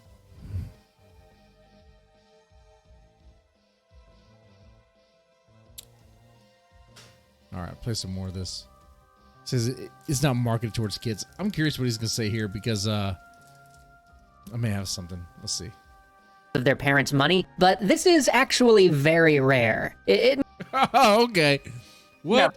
Yeah. Very rare. Happens so much it comes on the news. What? Dude, what was it? Like a kid spent like maxed out the credit card on like Minecraft shit or Call of Duty stuff? I don't know. We can pull up some headlines here. Sure, Google it, you'll find it real easily. Yeah, there was a senator's son, I think, that spent $1,500 on Steam, I believe it was. On what? In Steam? Yeah. Yeah. I'm in trouble because those were campaign contributions. Yeah. Very rare, my ass. makes for a good news story, so every time it does happen, we hear about it. There are also consumer protections in almost every affluent country at this point, which force game companies to refund purchases made by minors if a parent requests it. Most game companies But you have to prove it. You have to call that stuff in. Yeah. Oh, I wonder if he's going to get into of the aesthetics.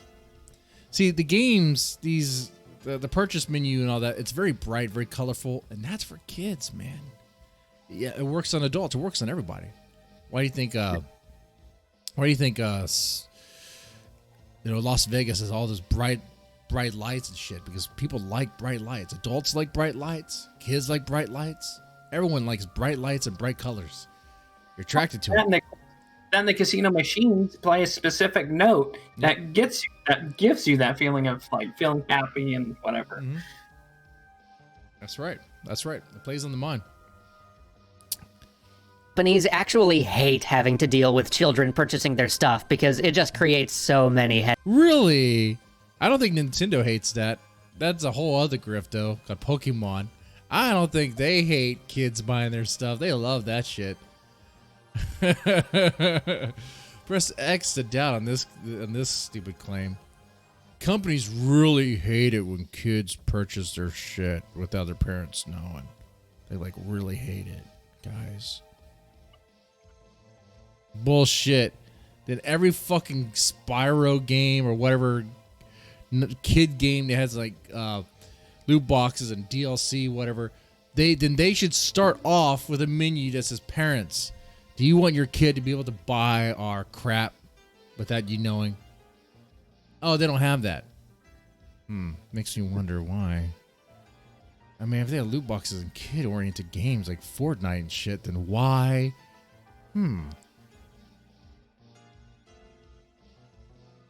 Kaiser, what's the common demographic for someone who plays Fortnite? Yep. They're like a 9-year-old, right? Yeah. Minors. Yeah, minors. Not coal miners, but minors. Like they can't drink. Okay, so as far as I'm aware, they don't have credit cards. Unless they have their mommy and daddy's credit card. So yeah. I'm gonna play more of this. This is good. headaches. That said, anybody who is doing this, that is actual evil. I can't believe I have to say this sentence, but don't prey on children, please. I bet he does. I don't know anything about that. That might be a little too far. What do you say? Loot boxes are free. Huh? His loot boxes are free. Yeah. The second, and much more common discussion point you'll hear is that loot boxes are gambling, or are at least similar enough to gambling that they'll either cause gambling addiction, or at the very least prey on those vulnerable to gambling addiction. This needs more study. Oh, it don't need more study. It's been... in fact, that was one of the arguments in court. That's why they had to change some of their stuff. It's funny how he says that needs study, but just earlier in this video, he said, oh, video game companies hate it when kids buy their stuff. It's like, well, he didn't cite any sources for that. Yeah, right? It doesn't cite any sources. Even needs more study. What do you mean needs more study? Are there studies out there that you don't like? What do you mean needs more study? It may well be true, but the only major study I've seen on the matter didn't find that to be the case. Both legally and I wonder who funded that study. The interesting thing about studies, and Sleazy Martini talked about this too, and it's very true. These studies they're funded by people. Who funds them? Could be companies, interest groups, companies, lobbyists. We're like the oil industry wanting to fund a study to prove that there's nothing wrong with burning oil. They're gonna make sure they get that study the way they want it.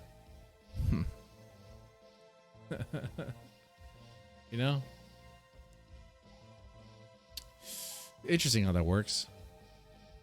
Anyway. psychologically, there's an important distinction between gambling and non-gambling, and that is the ability to cash out. Because you can't take your rare Overwatch skin and sell it back to Blizzard for actual spending money, the experience of... Or you can't sell it on eBay or anywhere else because it's completely digital and not even there. I mean... World of Warcraft. Or they used to, anyway. Oh, you could sell it on... Oh, World of Warcraft you can, huh? Well, they might change that now, but back in the day, they would have people get stuff from like the raids, and they would actually like put them up on eBay. You know what? I remember that. I remember mining for gold and selling that for money. It took a lot of time. I thought it was going to be a nice cash flow, but I was like, man, this is really boring. I spent hours mining gold. I could barely even buy Taco Bell with the money. Affects us differently. Video game loot boxes are less like craps and roulette and more akin to a crane game, or a blind box, or the raffle for prizes at the county. Okay, the raffle for prizes for a mystery bag of prizes. The blind game, okay, that's accurate. The crane game, no, you're going to get something every time. You might get the same thing. You're going to get some digital crap that you're not going to really, you can't resell. You don't actually own. I don't see the point in it. But that might change in the future with all this blockchain stuff. Yeah, maybe. Yeah. County fair. At least that's what the science seems to suggest right now. Again, Hey, I'll tell you what, right now, if there was a loot box thing for like a 3D print code for a gun, for one of the Call of Duty guns, and it functioned, oh shit, I'd be on that immediately. A lot of people would. Oh fuck, that'd be a whole other thing. this requires a lot more serious study. I've seen a number of psychologists voice their personal opinions, some saying, of course it's gambling, others saying, of course it's not gambling, but really it just reinforces the point. We need to What point? Do we need to study more? actually scientifically look into this, and on a large scale. Because if loot boxes and booster packs and such... But you know what? It seems so obvious. It's gambling. You're spending money on a chance, on the probability you get something really good. You don't know what it is. It could be something great, I guess. Or it could be a bunch of crap. Crap that you already had before. So nothing. This But actually you have worse. to you have to keep buying them because the next one and the next one and the next one might be the good one. You know what, Kaiser? This is actually worse than gambling. In gambling, there's a chance you could win money. You could do something with the money. Yeah. What are you hoping? Like the people who spin on loot boxes, what is the max thing they're looking for? Like what is the grand prize they're trying to achieve? They're trying to reach. They don't even know. They don't even know what it is. There is no grand prize. You might get bragging rights in your matches though. Oh, Yeah. I got this epic. custom skin, man. I like to play Call of Duty and like killing people with like the bare bone skins, and I'm really giving a shit. I will say though, every time you get taken out by a 13-year-old that has some fucking fancy skin you never seen before, just gotta stink a little bit. You're like, that fucking bastard. But he spent his mom and dad's money on that shit. And then they talk shit to you after that. Yeah. Oh my god, suck my dick. Suck my Wait, what? dick. Your parents are gay. Your mom's gay. It's like, okay. Hey, kid, can you tell me wait, what's your phone number? I'm going to call your dad. I'll let him know. I think he might need to check his credit card statement about that skin you're using. Does he know you're spending money on Call of Duty or whatever?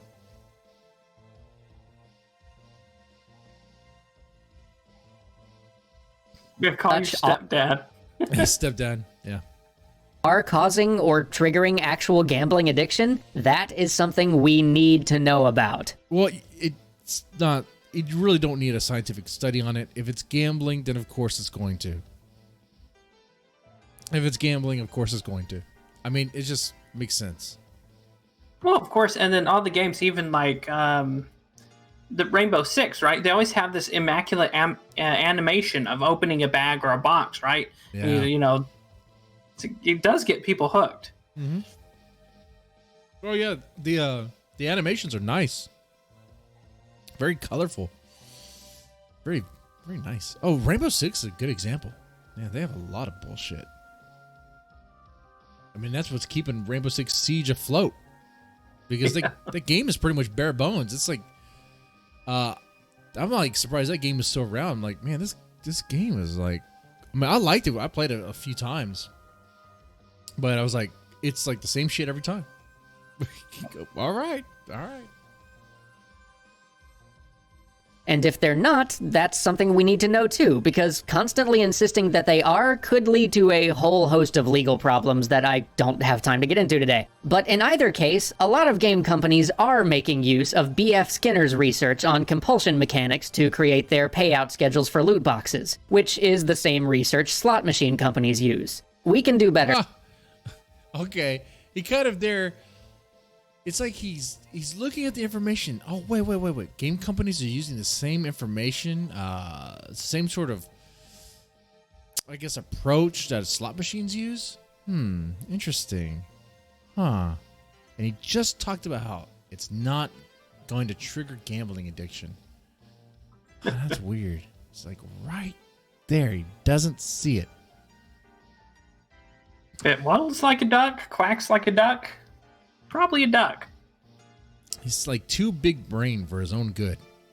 He can't see it right there. Better than that. In fact, we have to do better than that. We can make getting a loot box feel rewarding without using psychological tricks to try to manipulate players into buying more of them. Now, in the limited amount of real research that there has been on this, I have found one thread that really does sadden me. Rather than gambling addiction, those people who spend too much money on loot boxes were actually found to be suffering from some form of social anxiety or social pressure. Those social pressure. They were pressured to buy the stuff. You must buy. Don't tell the companies that. Once they realize, wait a second, they were buying all these loot boxes because of social pressure? Oh shit, I know what we gotta do. All right. And Nintendo's going to do it for its Animal Crossing. I don't know if they have loot boxes or DLC. I'm pretty sure they will down the line. I don't know. But their little Animal Crossing characters are going to tell you to buy it. I need a new skin. I need a new outfit. I gotta tell you what. Like the Smash Brothers DLC, I'll buy that. Play a Sephiroth, Smash Brothers. Hell yeah. I mean, that thing is already out though, right? I can buy that now.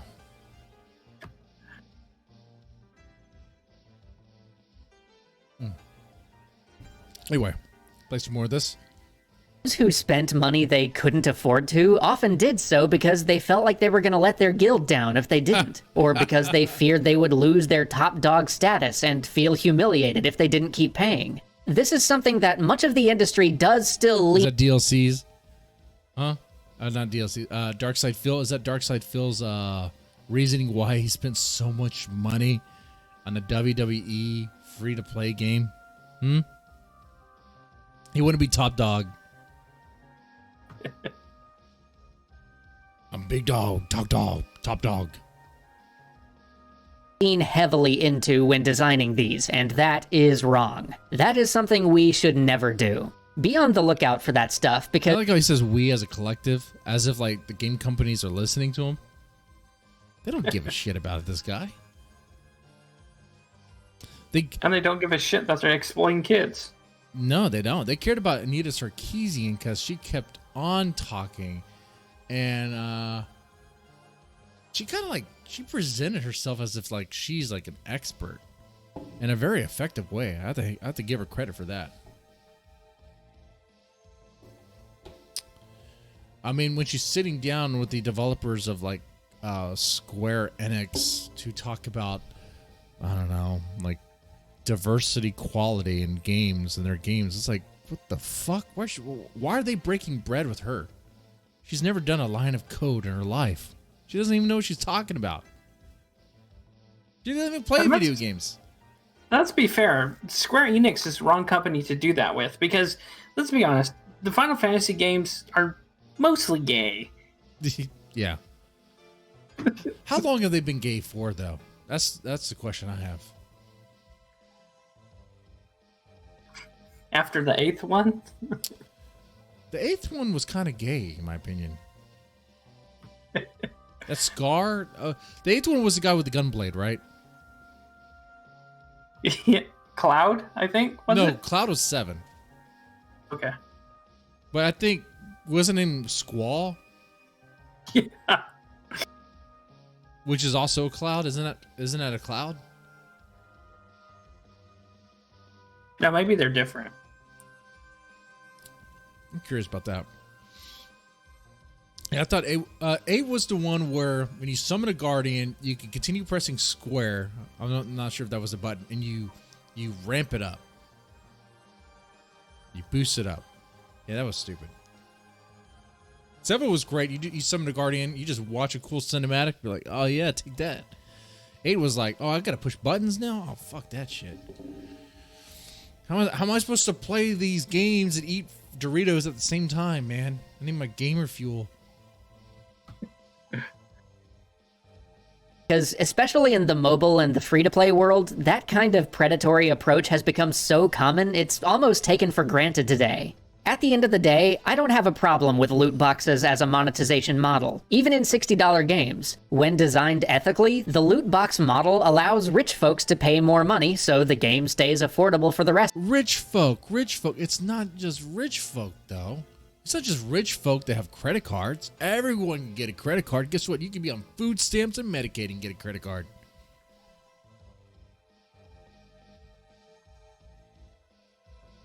Or you could steal someone else's credit card. You could do that too. You could steal. Imagine that. Just rich folk. It's like this guy is a Marxist and a capitalist at the same time. He doesn't know what he wants to be. Wow. Fuck the rich people. Cool with the corporations. Because corporations are rich people, though. So, but fuck the rich people. See, it doesn't add up. It's not adding up. His brain scrambled. He has to leave that open for sponsorship deals later on down the road. Yep.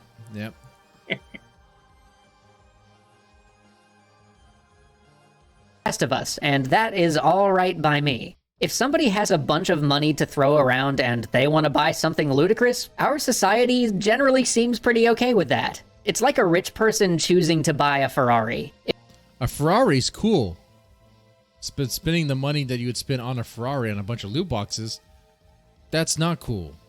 If they want to throw $300,000 at a car that looks cooler and drives better than any vehicle most of us will ever get to drive, that is something our society lets them do. Do I think they could spend that money on something better than a sports car or cosmetics in a video game? Oh, No, back up. Do I think you could spend that money better on something better than a sports car? No, that's fine. But spend that money on a cosmetic stuff on a video game? No, that's a huge problem. Yeah, I think he could have. You know, it's kind of weird when another man telling another man how to spend his money, but that's what we do, though. That's what financial advisors. Well, I'm not a financial advisor, but I'm saying people buy self-help books about how to spend their money, how to save their money all the freaking time. That's what Dave Ramsey is. How to save your money, spend your money. What do you think, Kaiser? But then again, for extra credits to make that point, it doesn't add up. Because when you go to a dealership, you're not like buying a random box that any old car could be in. Yeah. That would be the equivalent. Spend $300,000 on a. Imagine doing that. You go to a dealership, you spend $300,000, and in the box comes out a. You get a Honda. You get a Honda Accord. Go ahead. I feel like getting a Ford Fiesta. Yeah, a Ford Fiesta. That'd be good. Yeah. And you already have a Ford Fiesta. I already have this. I came here to buy another one. What? I have to get a third mortgage on the house. Oh, imagine buying houses like this. Instead of going house hunting, you just click on the mystery box. And what you get is what you get. And if it's a duplicate, like you already live in a trailer and you got another trailer, but you spent the money you would spend to get a house, like $186,000. Okay. Money well spent. That's Oh what man, I got a cardboard box. Oh, it's even worse than what I had. Oh man. And it's mandatory too. They kick you out of your fucking RV camper trailer. You go live in your cardboard box now. I'm not gonna lie, that'd be kind of awesome. That might be the future. How they do the housing. We'll see what happens down the line here in Biden's America. You never know what's going to happen. It's super fun. Anyway, I'm going to wrap the stream up here. This has been pretty cool. Talking about extra credit stuff. We might have a spicier stream on Monday. Oh, actually, honestly, work-wise, there might not even be a stream Monday. Monday night. There will definitely be one, but so we'll see. Shit. Knowing how I am, I might stream tomorrow. Who knows? Might as well. Minus. All right, guys. Well, Kaiser, thanks so much for hopping in the voice chat. Ladies and gentlemen, if you made it this far, you know what to do. Like, press the like button, share, subscribe. You guys, take it easy.